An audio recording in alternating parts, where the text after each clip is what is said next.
A function f is defined by fx is equal to 2x minus 5. Write down the values of f0. x में 0 value डाल के solve करना है। f7 means x की value 7 डाल के solve करना है। f of -3 मीन्स x की वैल्यू -3 डाल के सॉल्व करना है। And what ever value you get is the value of this function. ठीक है, इसी प्रकार से फोर्थ क्वेश्चन में a function t which maps temperature in degrees Celsius into temperature in degree Fahrenheit is defined by Tc is equal to 9c upon 5 plus 32।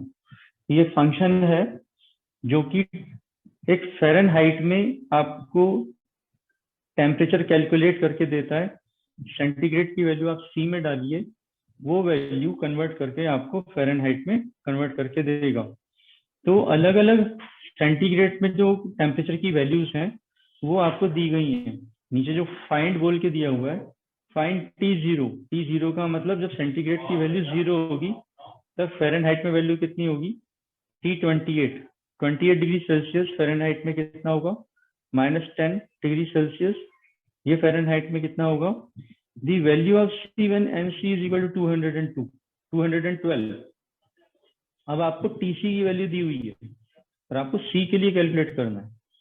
ठीक है, यहाँ पे उल्टा करना है, TC की वैल्यू दी हुई है और C के लिए कैलकुलेट करना है, तो उस प्रकार से सॉल्व करना है।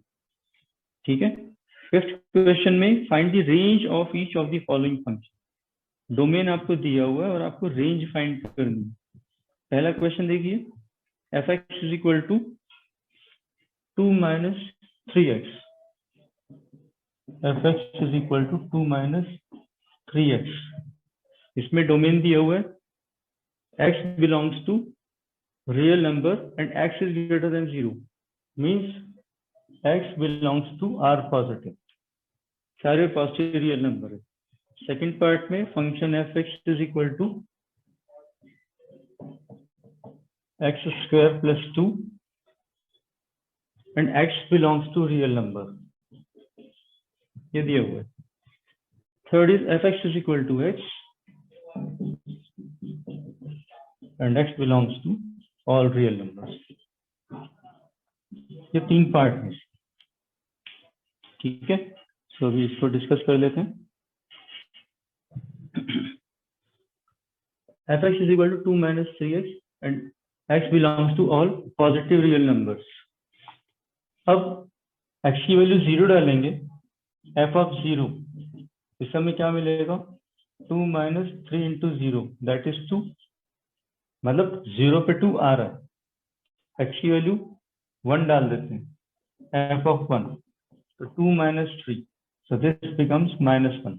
अब ये वैल्यू 2 से छोटी हो चली है, इसकी वैल्यू को और बढ़ाते हैं, 2 कर देते हैं, तो कितना हो जाएगा, 2 minus 6 is -4।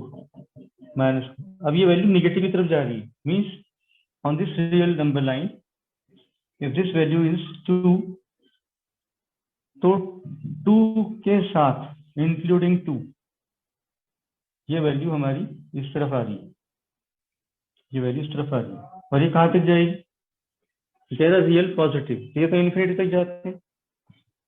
यहाँ पर इन्फिनिटी तक वैल्यू डालेंगे तो ये -इन्फिनिटी तक चला जाएगा, means this will lead to -infinity. ठीक है, इसका डोमेन है R पॉजिटिव, तो इसकी रेंज क्या हो गई, range of this function will be given by excluding, ये जो parenthesis है ये excluding के लिए, -इन्फिनिटी टू कहाँ तक, 2 तक, including 2 is inclusive here, so from -infinity to 2, this is the range of this function। ठीक है, ये फर्स्ट क्वेश्चन हुआ हमारा। नेक्स्ट देखते हैं सेकंड पार्ट, इसमें कुछ पूछना है बेटा,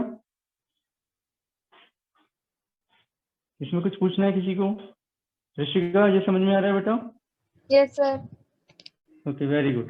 सेकंड पार्ट देखते हैं इसको। सेकंड फंक्शन जो है fx इज इक्वल टू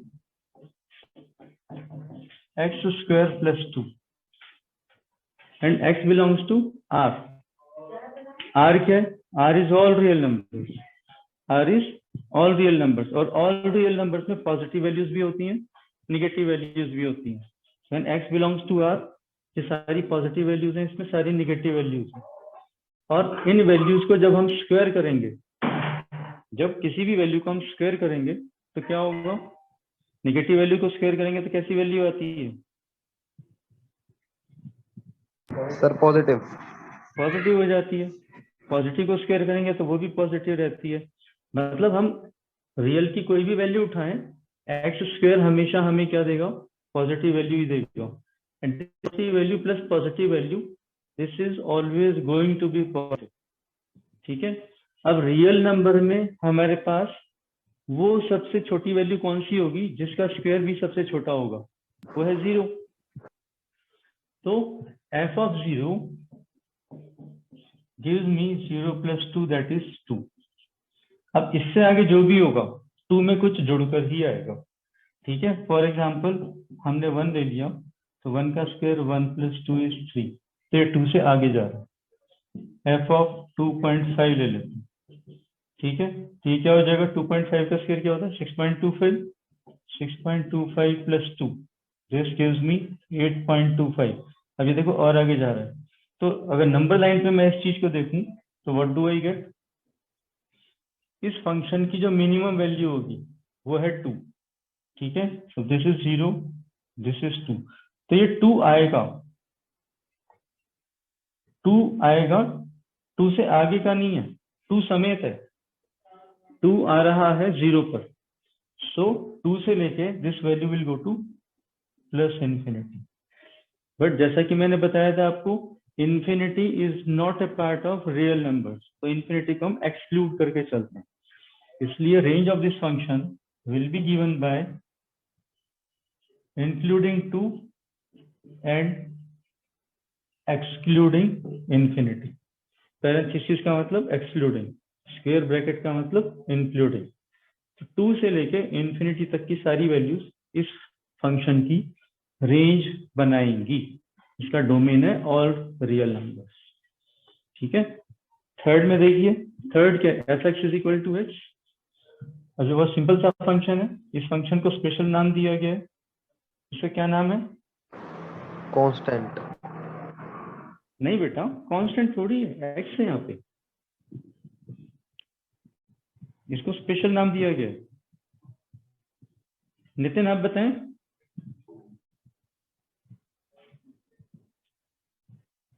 ये पहला या दूसरा फंक्शन है जो हमने डिस्कस किया था। जैसा एक्स वैसा वाई, आइडेंटिकल है दोनों। जैसा एक्स वैसा वाई, बोथ आर आइडेंटिकल। जब एक्स और वाई दोनों आइडेंटिकल हो जाते हैं हमेशा के लिए, राइट, तो इसको हम आइडेंटिटी फंक्शन कहते हैं। This is called identity function, जैसा एक्स वैसा वाई, राइट। तो ये आइडेंटिटी फंक्शन है, और आइडेंटिटी फंक्शन का जो डोमेन हमें दिया हुआ है ऑल रियल नंबर्स। क्योंकि एक्स सारे रियल नंबर है तो वाई भी सारे रियल नंबर ही होंगे। इसलिए इसका ग्राफ आपको बताया था ऐसे आता है, बीचों बीच आता है। जितना आगे एक्स है उतना ही है वाई। ये ए है तो ये भी ए, एक्स और वाई बराबर है। Y is equal to X, this line is Y is equal to x.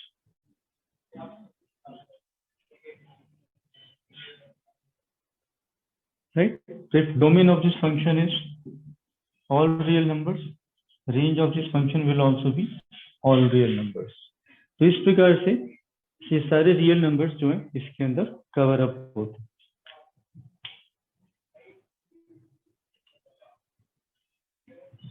Okay, so that covers up this exercise. Now look into miscellaneous examples. Her exercise की हर चैप्टर की मिसलेनियस आपको जरूर करनी है। Miscellaneous में वो फंक्शंस हैं या वो क्वेश्चंस होते हैं जो आपसे एक्सपेक्टेड होते हैं। ठीक है। और जिसमें किस प्रकार से हम जो नॉलेज एक्वायर हुई है कैसे अप्लाई कर सकते हैं, उस तरह के इसमें क्वेश्चंस होते हैं। तो ये सारे क्वेश्चंस हमें करने हैं, राइट। चलो जल्दी जल्दी देख लेते हैं इनको।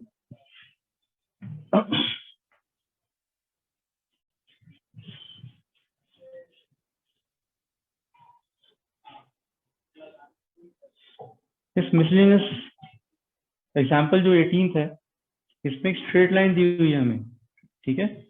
एक स्ट्रेट लाइन दी हुई है और बोलते हैं let R be a set of real numbers define the real function F such that R2R का मतलब इसका डोमेन भी रियल नंबर है और को डोमेन भी रियल नंबर है और फंक्शन दिया हुआ है F x is equal to x plus 10। ठीक है, इसको अगर मैं y लिख देता हूं तो y is equal to x plus 10, that becomes the equation. ठीक है, अब y की पावर भी 1 है, x की पावर भी 1 है, तो कैसी इक्वेशन हो गई? This is a linear equation, this is a linear equation. और इसमें आप x की वैल्यू डालते जाओ, y की वैल्यू आती जाएंगी और ये सारी वैल्यू जब आप प्लॉट करोगे ग्राफ के ऊपर, so this is going to give you a straight line, this is going to give you a straight line। ठीक है, तो जब भी कोई इक्वेशन इस फॉर्म में होगी आपके पास y is equal to m x plus c, ये स्टैंडर्ड फॉर्म है स्ट्रेट लाइन।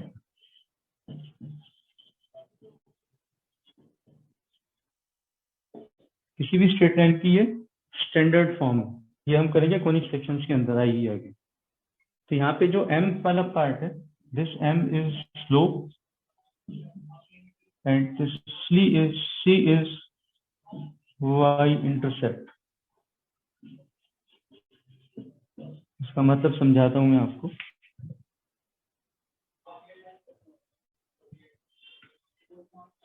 ये हमें इक्वेशन दी हुई है F x is equal to y plus 10, y is equal to x plus 10 and y is equal to m x plus c. ये किसी भी स्ट्रेट लाइन की एक स्टैंडर्ड इक्वेशन है।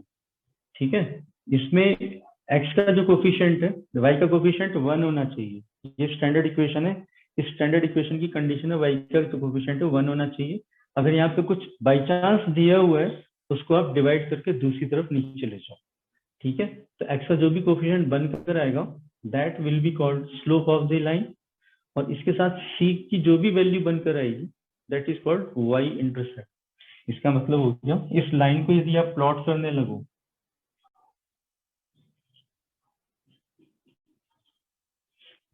तो जब x की वैल्यू 0 है, एट x की value when x is equal to 0, तो y की वैल्यू क्या हो जाएगी? c। तो y की जो वैल्यू होगी c, ये आपको मिल जाएगी व्हेन x इज 0। ठीक है, अब जैसे जैसे x की वैल्यू बढ़ेगी तो ये लाइन आगे जाएगी, x की वैल्यू घटाएंगे -1 -2 ऐसे पीछे आएंगे तो लाइन ऐसे पीछे आएगी। तो this line will take this shape. m की खुद की वैल्यू माइनस है, नेगेटिव में, तो ये इस प्रकार से लाइन आएगी, राइट, आएगी स्ट्रेट लाइन, इसलिए हम इसको standard form of straight line कहते हैं। तो इस क्वेश्चन में ध्यान देने की ये वाली बात है। अब कोई भी स्ट्रेट लाइन हो, कोई भी स्ट्रेट लाइन, इसको ले लेते हैं, अभी ध्यान से सुनना मेरी बात। x की कोई भी वैल्यू ले लो आप, take any value of x, और इस x, ये x की वैल्यू के लिए y की वैल्यू क्या होगी? अगर आप इसको ऊपर ले जाएंगे तो इसके लिए y की वैल्यू ये वाली मिलेगी। For this x1 you will get this y1। कोई और ले लो, ये वाली ले लेते हैं। For this value of x, if this is value x2, this will be y2। क्योंकि ये स्ट्रेट लाइन है, क्योंकि ये स्ट्रेट लाइन है, ऐसा कहीं भी नहीं होगा कि किसी भी x की वैल्यू के लिए आपको y की वैल्यू ना मिले। ठीक है, हमेशा मिलेगी। दूसरी बात, एक x की वैल्यू के लिए y की एक ही वैल्यू मिलेगी।